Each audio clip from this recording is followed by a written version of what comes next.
Assalamualaikum warahmatullahi wabarakatuh.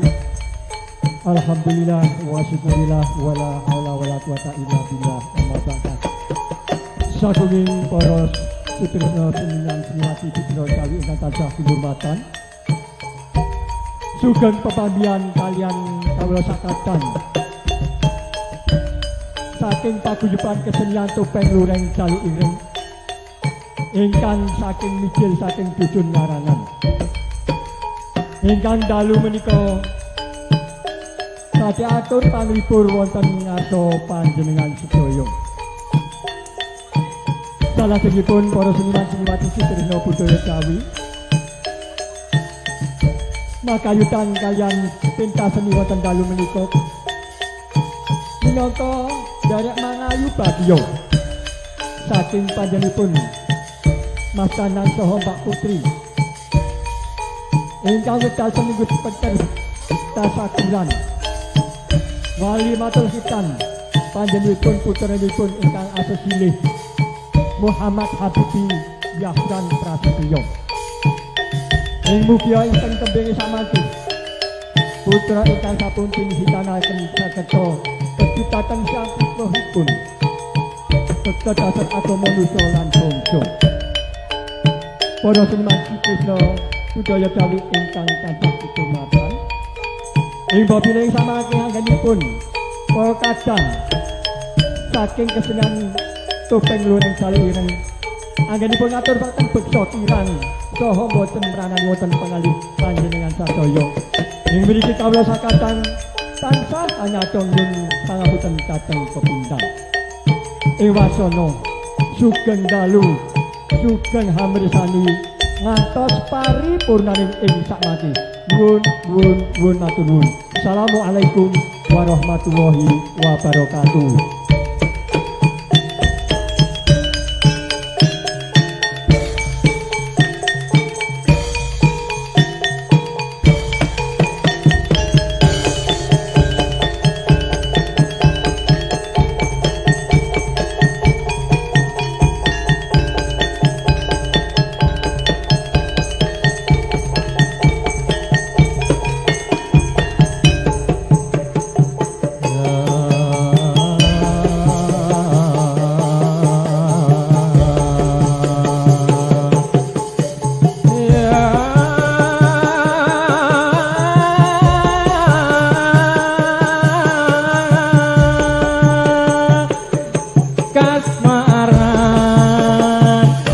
Tansah kasmaran kapangati ketambah nalika selawatan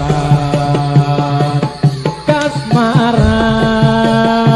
ati tansah kasmaran kapangati ketambah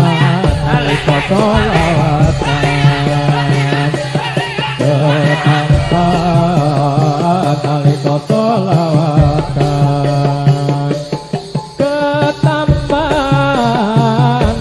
selawatan itume jagat kuduwe rahmat lanange jagat sahipun Kitunge jagat kuduwe rahmat lanange jagat sahipun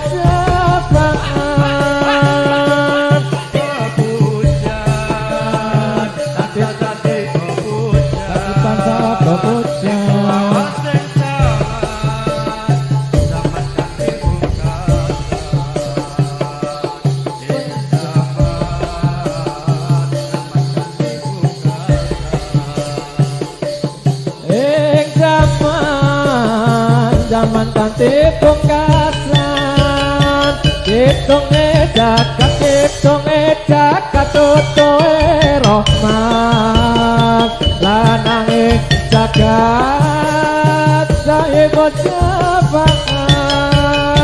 kitunge jagat kuduwe rahmat lanange jagat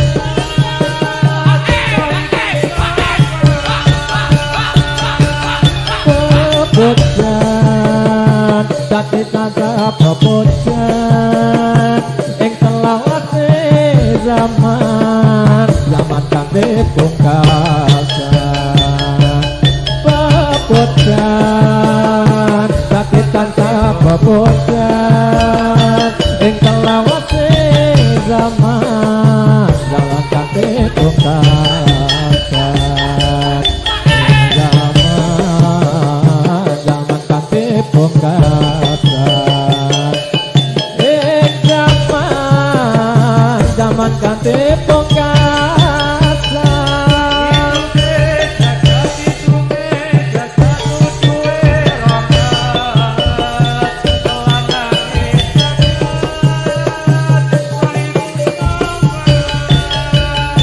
Kitunge jagat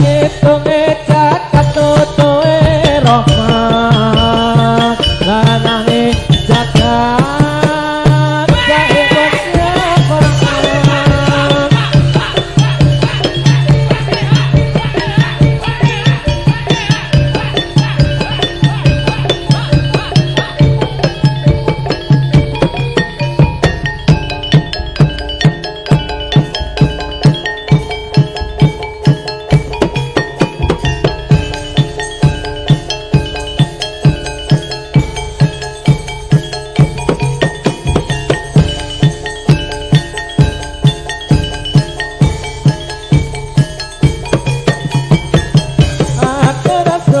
Quran Tomakan kang samodakeng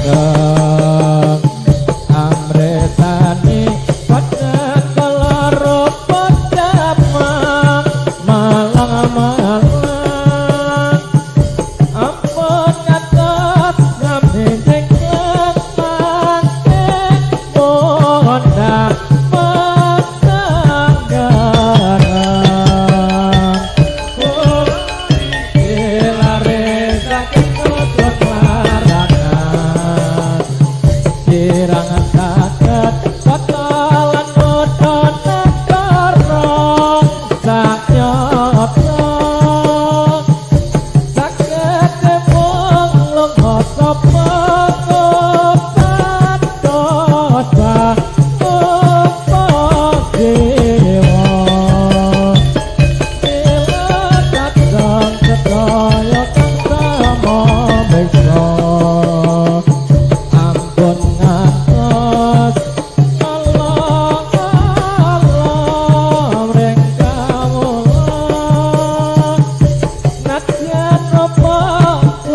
Allah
padha karen aja nanggung liyan udah kaya kewan sing rebutan pangan aja padha karen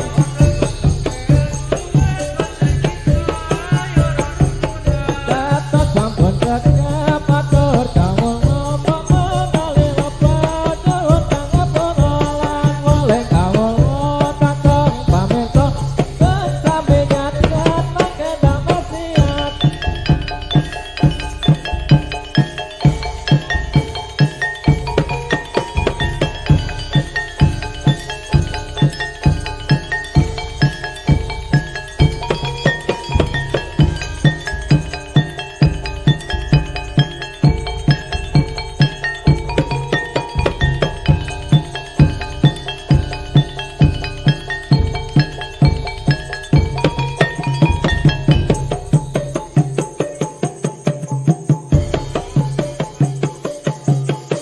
ora gampang nampa lelakon iki aku wis nyoba ikhlas nanging apa kalakoni apa kasonyatane tresno koe sumanding wong liya ngapuran anakku ninggal sliramu nanging atiku wis dudu-duenu Gusti tansah krungu apa panyonanmu muga koe enggal tokatiku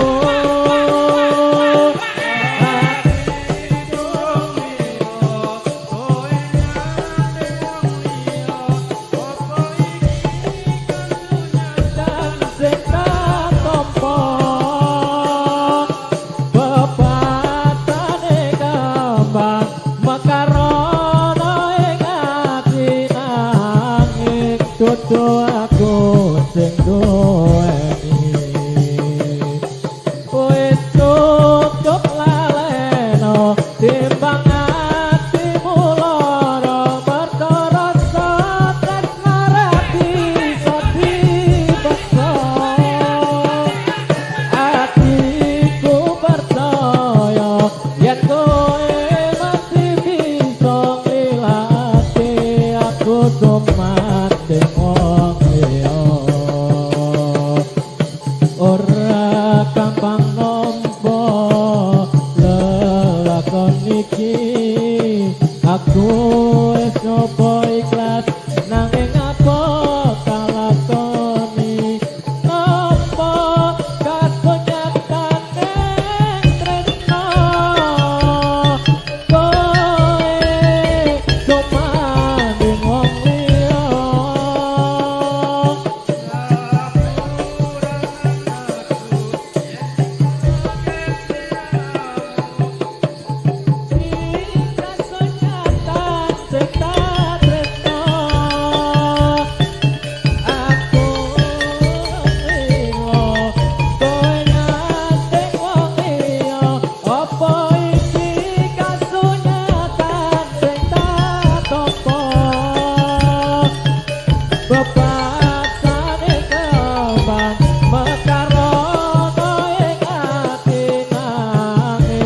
Dudu aku sing duweni wis cukup laleno timbang atimu lara perkara tresno ra bisa dipaksa atiku percaya yen kowe mesti bisa nglilake aku sumadeng wong liya ora gampang nampa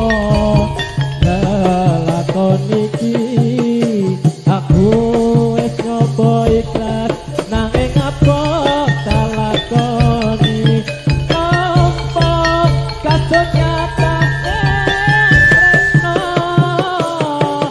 koe sumanding wong liya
paring parisukma dumateng para rawuh sedaya mugi saged ketampiya menawi wonten lapat kawula nyuwun pangapura topeng loreng iki kumpulan taun 2018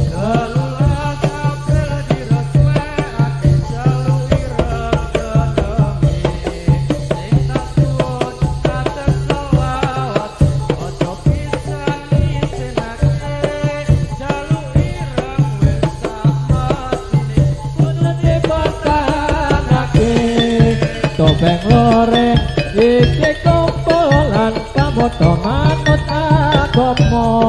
agama Islam iku arane agama kang utama Nabi Muhammad Rasul kitab Al-Qur'an panutane umat Islam wis samestine mereka dadi jauhe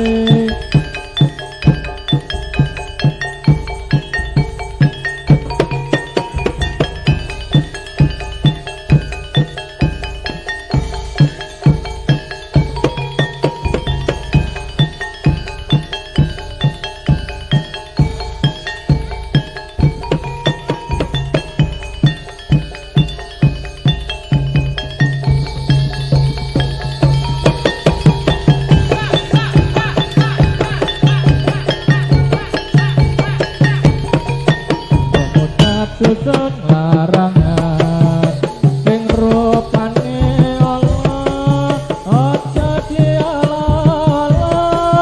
banyun kawula najan rupane Allah banyun kawula ora banget tinggal dawe agamane Islam iku sing utama kanggo kita kabeh sing urip ana ing donya perayaan ini yang besar sekali untuk menghormati semua yang hadir di sini mula kula niki saged ugi sebab titik bali kalian waktu bikin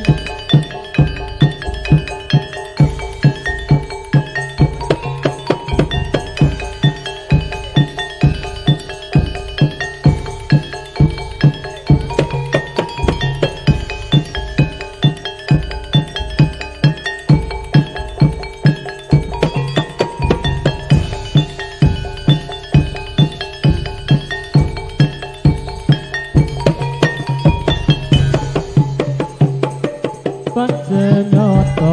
ono totanato agami Islam panjenyoto luwe utama awetane sing nyebar para wali songo kang duwe gelar Raden Sayyidun Kalijaga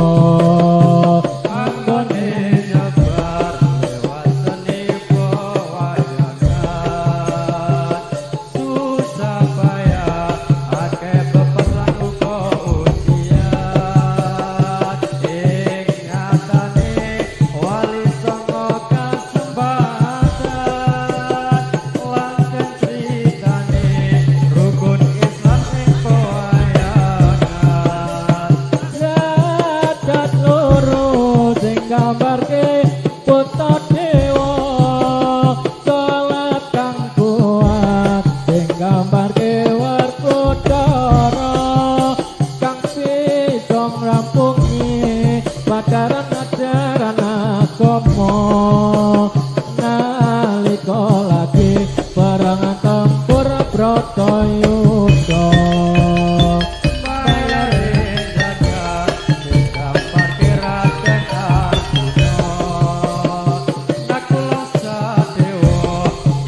gambar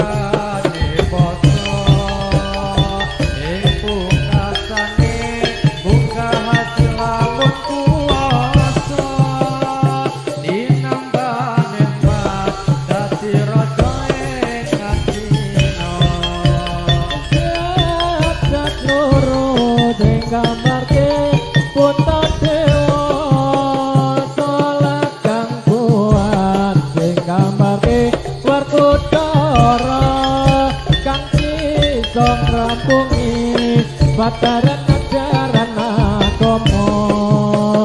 nalika lagi perang tempur Bratayuda Anggone nyoba lewasani pawayakan susah payah akeh beban lan uga ujian ing nyatane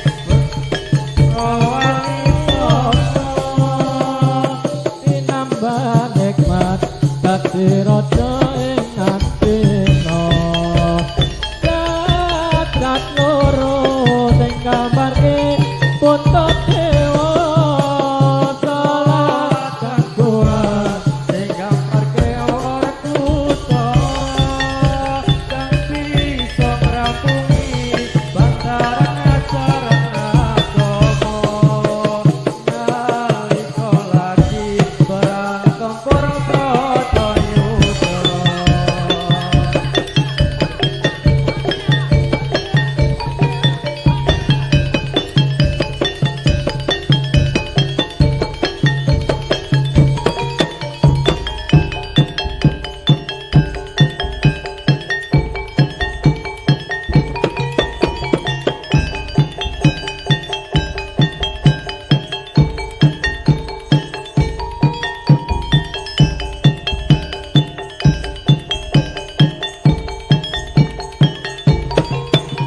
Kami sekalian bersama datang di sini. Kami sekalian bersama datang di sini untuk memenuhi permintaan warga iki dalam merayakan hari yang berbahagia ini. Dalam merayakan hari yang berbahagia ini, semoga di hari nanti dapat berguna untuk negeri. Jangan rendah hati, kami aturkan hormat kami.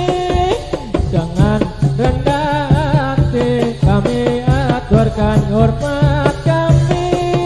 pada pemuda-pemudi serta sesepuh desa ini. Bila ada kesalahan mohon kami dimaklumi. Bila ada kesalahan mohon kami dimaklumi. Wahai para pengunjung yang telah hadir di sini.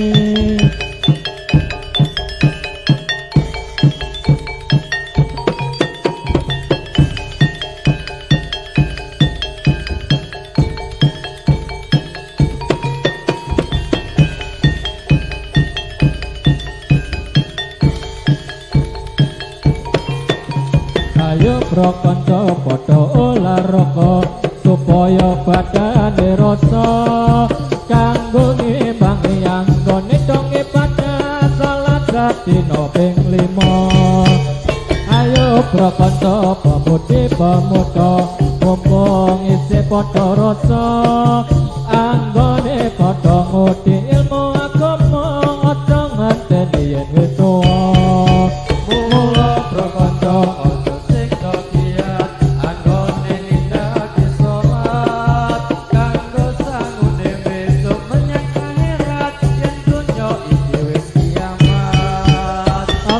Subhanahu wa ta'ala iku pangeran kita kang wajib kasembah lantarane salat kanggo sangu menyang akhirat. Nabi Muhammad sabut paring sabda supaya kita ora padha ninggal agama Islam kang mulya.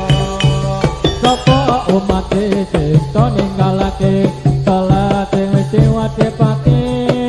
besok bakal cilaka airate yen kita wis ngadep pangeran. Nabi Muhammad pun paring sabda supaya kita ora padha ninggal agama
para sepuh dusun mriki sumamra para muda-mudi ingkang wonten mriki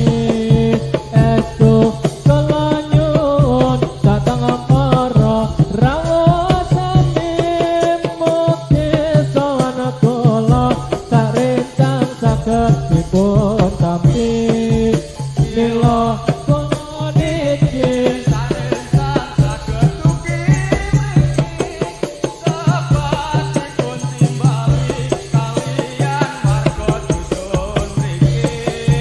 kepada kawula kanthi kesenian daya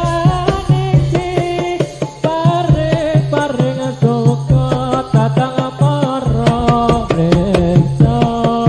Estu kula nyuwun dhateng para rawuh sami menawi lapan kunjung ing pasami.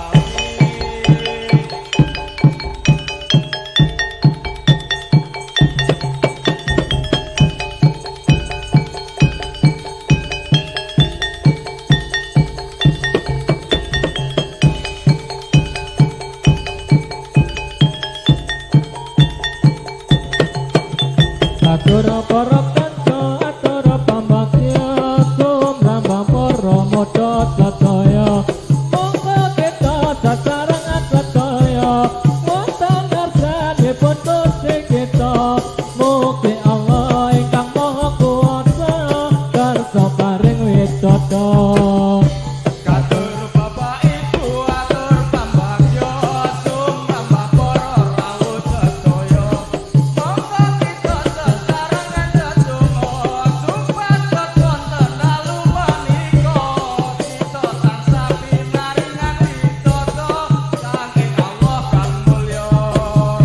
Atur sugeng rawuh atur kawula ingkang sampun kersa rawuh mriki kula beka wonten dalu niki karawuhan para rawuh sami monggo kita sesarengan memuji dhateng Allah kang suci. Mugi syukur dhateng Pangeran ingkang sampun paring karomatan sehingga kita saged sinanggian kanthi boten wonten satunggal halangan mila kanca sesarengan puji asma Pangeran.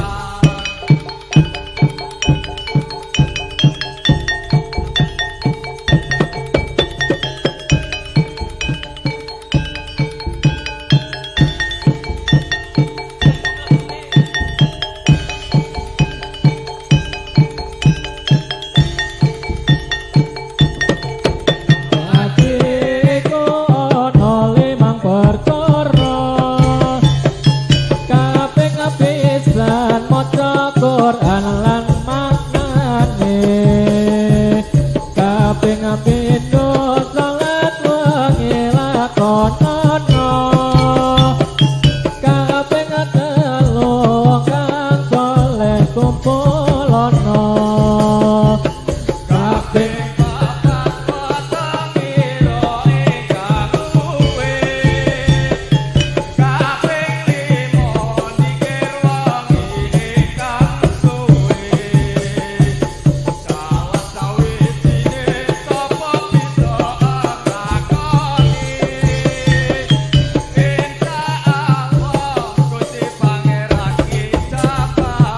ayo prakanca ngawaruhana rukune Islam ya iku lima syahadat rukun kang siji bisa sira kelawan ngaji kaping pindhone lakoni salat kaping talune bayar zakat kaping pat poso Bulan Ramadan, ping 5 haji, kanca ngawuru ana rukune Islam ya iku lima syahadat loro rukun kang siji isa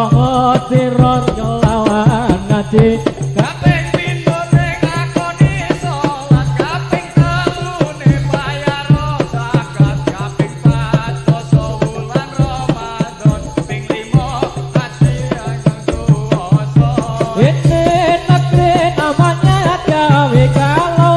agami nama Islami agami Islam goda yang terang angsal jauh saking pangeran ingat salat hati yang nyawamu itu terbangga hilang jangan sekali tinggal sembahyang tawadhu maut pastikan datang ayo berkanca ngawuru ana rukune Islam yo iku lima syahadat loro rukun kang siji bisa sira kelawan ngaji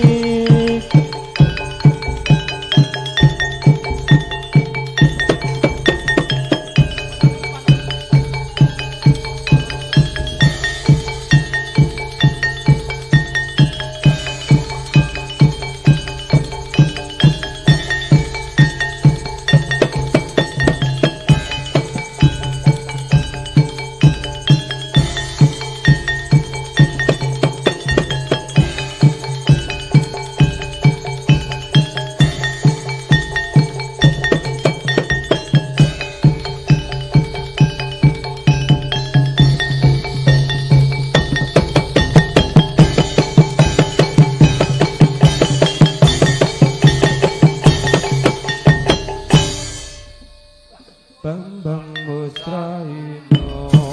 Bambang Musraino Gengengere muncul Sunar-sunar burat Bambang Musraino Gengengere muncul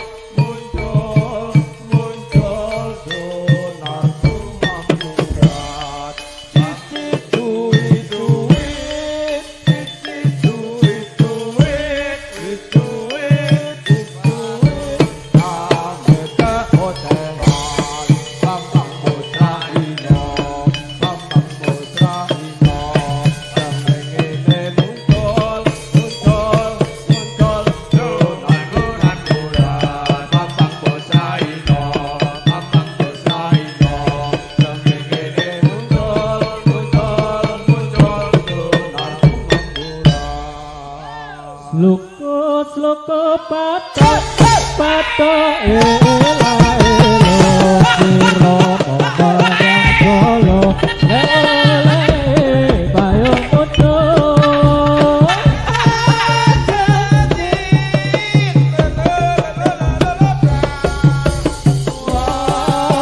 mati ora bayan opamoteni bocah yen urip Sloko pato ela elo sirama banyang solo le ole payung kudu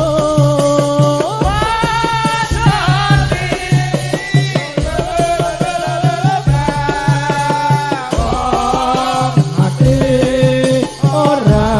obat yen obat medeni bocah yen urip golek odoe ngawiti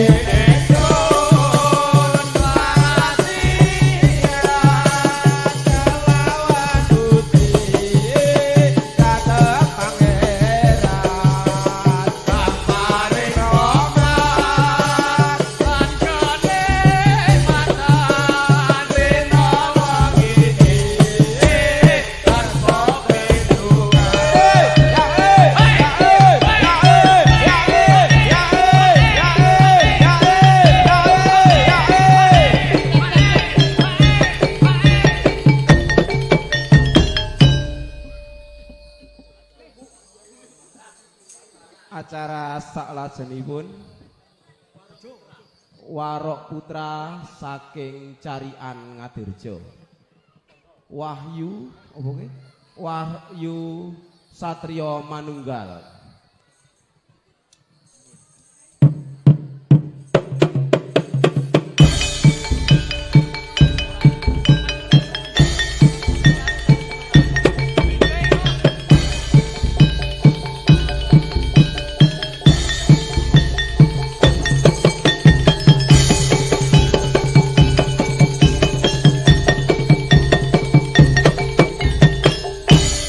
Pusaka hati wahai tanah airku, mintaku